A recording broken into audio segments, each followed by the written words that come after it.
Team India మాజీ captain Rohit శర్మకు సంబంధించిన ఓ shocking video ప్రస్తుతం సోషల్ మీడియాలో వైరల్గా మారింది.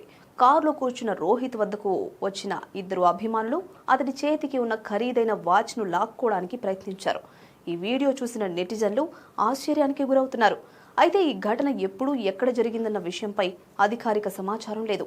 ఐపీఎల్ 2026 సందర్భంగా జరిగుండొచ్చని తెలుస్తోంది. రోహిత్ శర్మ తన రేంజ్ రోవర్ కారులో ఫ్యామిలీతో కలిసి వెళ్తున్నాడు.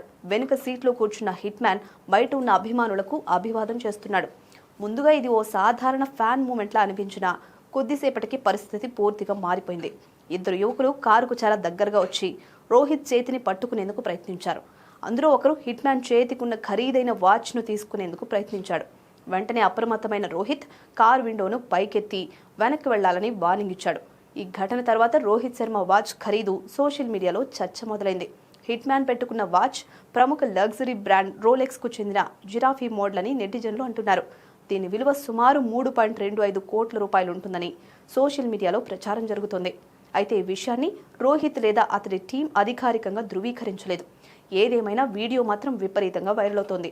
ముంబై ఇండియన్స్ తరఫున ఐపీఎల్ 2026లో రోహిత్ అద్భుత ప్రదర్శన కొనసాగిస్తున్నాడు. ఇటీవల లక్నోపై 44 బంతుల్లో 84 పరుగులు చేసి జట్టుకు కీలక విజయం అందించాడు.